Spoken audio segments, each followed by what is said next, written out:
ઘણીવાર આપણા બાળકો યુવાનો ચોટી રાખતા શરમાતા હોય, તિલક કરતા શરમાતા હોય, બરાબર. આવી પરિસ્થિતિ બહુ જન્મે કે ચોટી ન રાખે, કોઈ સ્કૂલમાં મજાક કરે એટલે ચોટી ન રાખે, તિલક ન રાખીએ. વૈષ્ણવજનો, આ બધા આપણા ગૌરવ ચિહ્નો છે. આપણે હિન્દુ છીએ અને વૈષ્ણવ છીએ એનું પ્રતીક શું? આ શિખા અને તિલક. જો આપણો જે વેશ છે એ વેશ આપણને અપમાનજનક લાગવામાં આવશે જો તો આપણે એક શબ્દ કહેવાય, જે કહેવત છે कि जो अपने शहर में खूबसूरती न देख सका वो दूसरे के शहर में खूबसूरती क्या देखेगा. જેને પોતાના સંપ્રદાયમાં, જેને પોતાના માર્ગમાં, પોતાના વેશનો, પોતાના ભેષનો ગૌરવ નથી, જેને પોતાની શિખા અને પોતાના તિલક ઉપર ગૌરવ નથી, એ બીજી બધી વસ્તુનો શું ગૌરવ કરી શકશે? જે સૌથી વધારે મનુષ્ય માટે મહત્વનું હોય એવા મહત્વપૂર્ણ શિખા અને તિલકના આપણને શરમ આવે. અમે લોકો સ્કૂલમાં ભણ્યા છીએ, અમને કોઈ દિવસ શરમ નથી આવી તિલક કે ચોટી રાખવામાં. શું કામ આજકાલના બાળકોને ને યુવાનોને શરમ આવે છે? જો એમને શરમ આવે તો આપણે લોકોએ એમને સમજાવવા જોઈએ કે આ આપણો ગૌરવ પ્રતીક છે. જો સેવા કરવામાં એ લોકો હાના કરે, નામ સેવામાં એ લોકો હાના કરે, તો આપણે એને સાચી સમજ દેવી જોઈએ. હવે ઘણીવાર સ્થિતિ કેમ થાય તમને કહું, ઊંધું ન લેતા. ઘણીવાર છોકરાઓ તર્ક કરીને પ્રશ્ન પૂછે હો કે આ સેવા આમ શું કામ, આનો ભાવ શું, આ શું કામ કરે? ઈ તું ડાયો થામા, તને કીધું એમ કર, બીજી કઈ માથાકૂટ તારે ન કરવાની. કારણ કે એને જ ન ખબર હોય. છોકરાઓ પૂછે તો કે શું? છોકરાઓ તો પૂછે કે આ શું કામ, આ શું કામ કરાય, જારી શું કામ ભરાય, આ શિંગાર આમ શું કામ કરાય? ભગવાન તો સર્વસ્વ છે, એને નાવાની જરૂર પડે? ભગવાન તો કોઈ દી અશુદ્ધ થતા જ નથી.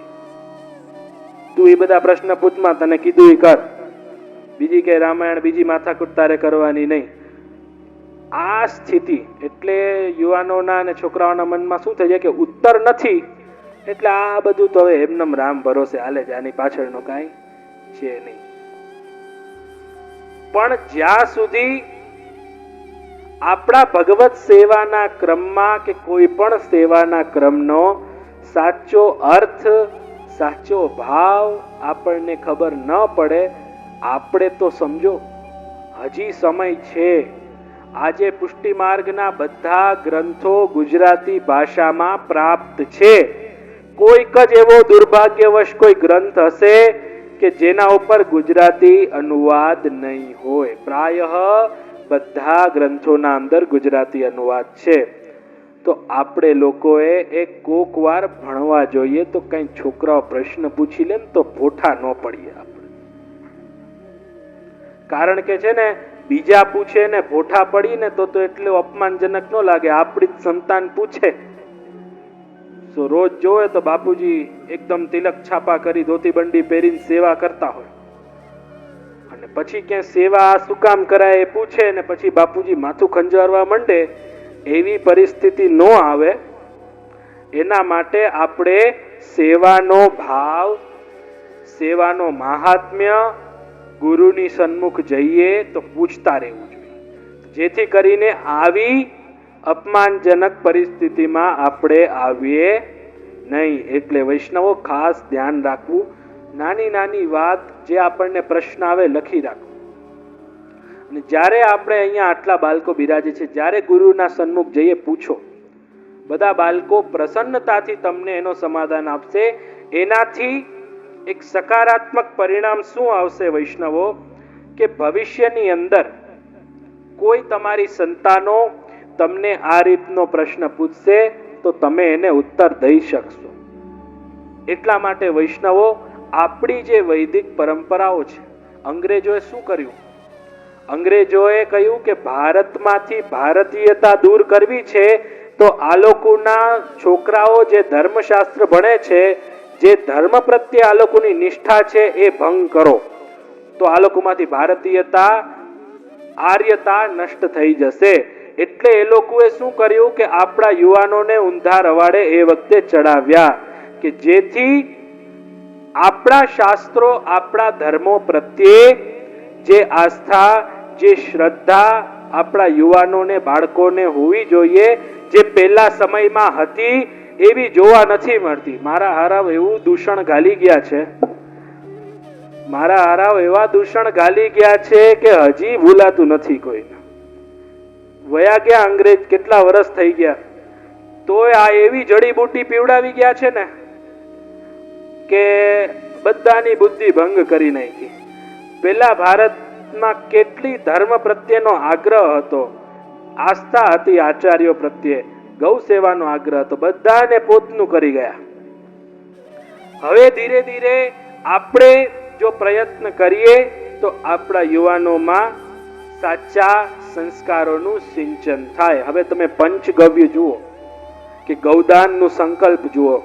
શુભ પ્રસંગ હોય, ગાયમાં સામર્થ્ય કેટલું છે એનામાં એક બે મુદ્દા બાકી છે એ લઈ લઈએ. ગૌ સ્વરૂપમાં સામર્થ્ય કેટલું છે એનો જો આપણે એક પરિચય જોતો હોય, હું મારી જાત અનુભવ કહું. અમારા શુભ પ્રસંગ હોય કે અશુભ પ્રસંગ હોય, જ્યારે અમે લોકો અશુભમાંથી નિવૃત્ત થઈએ તો એની શુદ્ધિ માટે સૌથી વધારે આવશ્યક શું છે ખબર છે? ગૌદાનનો સંકલ્પ. કે આજે કોઈ પણ આપણાથી નાનો મોટો ક્યાંય ન અડવાનું હોય ત્યાં અડી લીધું હોય, કે આવો કંઈક અશુચિત કાર્ય થઈ ગયા હોય તો એનો પ્રાયશ્ચિત, જે પ્રાયશ્ચિત શું છે? ગૌદાનનો સંકલ્પ.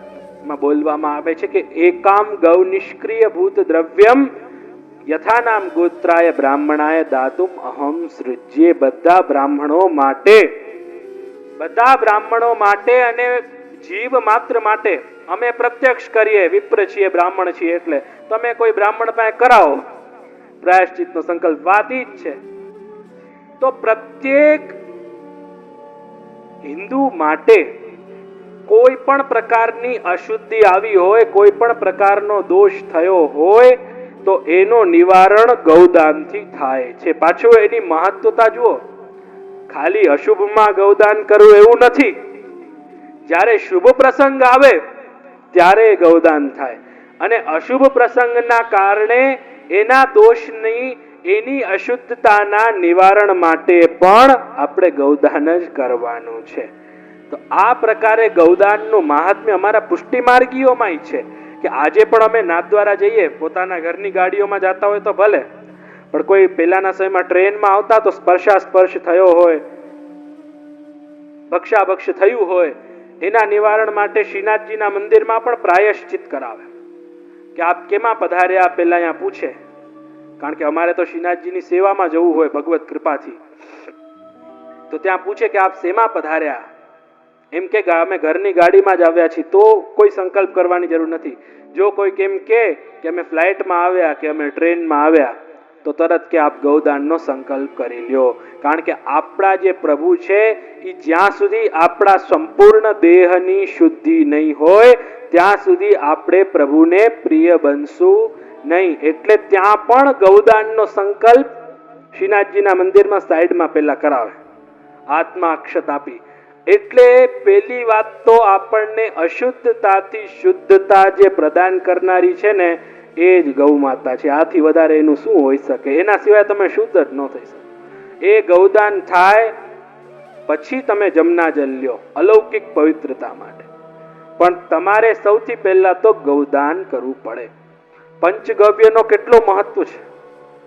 પંચગવ્યના કેટલા પણ તમારા અંદર દોષ થયા હોય, તમારે પંચગવ્યનું, આજે અમે લોકો જયારે વિદેશ જઈને આવીએ ને, સાવ ચોખવટથી જાત તો વાત કરી નાખો. વિદેશ જઈએ અમે, અને ત્યાં જે વિદેશમાં જવું તો કારણ કે દોષ છે, તો ત્યાં જઈને શુદ્ધતા કેમ મળે છે? આ પંચગવ્યના પ્રાશન કરવાથી. કે કેવી પણ અશુદ્ધિ દેહના અંદર હોય, જો આ પંચગવ્યનું આપણે પાન કરીએ તો આપણા દેહમાં, આપણા ચિત્તમાં, આપણા વ્યવહારમાં રહેલી જેટલી પણ અશુદ્ધિ છે એ બધી અશુદ્ધિ આ પંચગવ્યથી દૂર થાય છે. એ સિવાય આ સર્વ રોગ નિવારણ કરનારી છે.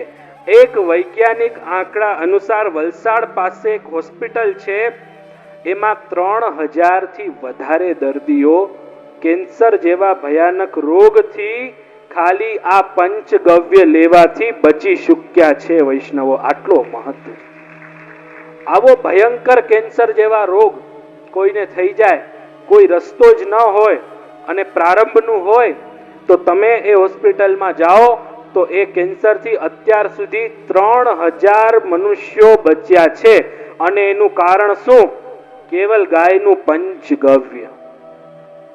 આજે હું જ્યારે અહીંયા પ્રવચન કરવા આવતો હતો, વિચારતો હતો, ત્યારે ગોરધનભાઈએ લખેલી ખૂબ સુંદર પુસ્તક ગાયનું મહત્વ જોતો હતો.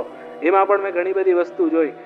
મેં કહ્યું કે જૂનાગઢના પ્રાય બધા વૈષ્ણવોના ઘરે પુસ્તક હશે જેમાં ખૂબ જ સુંદર ગાયોના પ્રત્યેની વિગત એમણે લખી છે.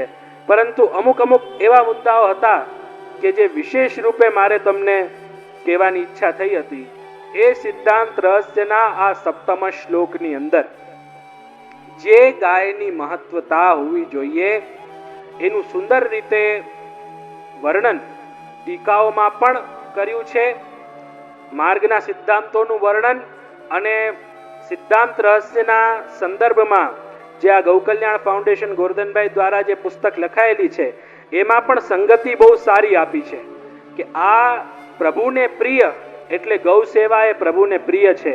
એ જે સંગતિ આ પુસ્તકના માધ્યમથી બધાને આપી છે એ પણ બહુ પ્રશંસનીય છે. કારણ કે હકીકતમાં એક સંગતિ આપણે ગૌ સેવા જાગૃત કરવા માટે જો આ સંગતિને અહીંયા બેસાડીએ તો યોગ્ય જ લાગે છે. કારણ કે પ્રભુને પ્રિય લાગે એવું કાર્ય કરવું તો જ આપણને બ્રહ્મતા અર્થાત ભગવાનની પ્રિયતા, ભગવાનપણું આપણને સિદ્ધ થાય. એટલે વૈષ્ણવો, આ 7મ શ્લોકની અંદર આપણે લોકોએ સર્વસ્વ, સર્વ ભાવોનું સમર્પણ આપણા પ્રભુના ચરણારવિંદમાં કરવાનું છે. અને એ સર્વ સમર્પણ આપણે જો પ્રભુના ચરણારવિંદમાં કરીએ તો આપણા અંદર આ અલૌકિક ભાવોનું પ્રવેશ થઈ શકે. અહીંયા આપણે 7મ શ્લોકને વિરામ આપી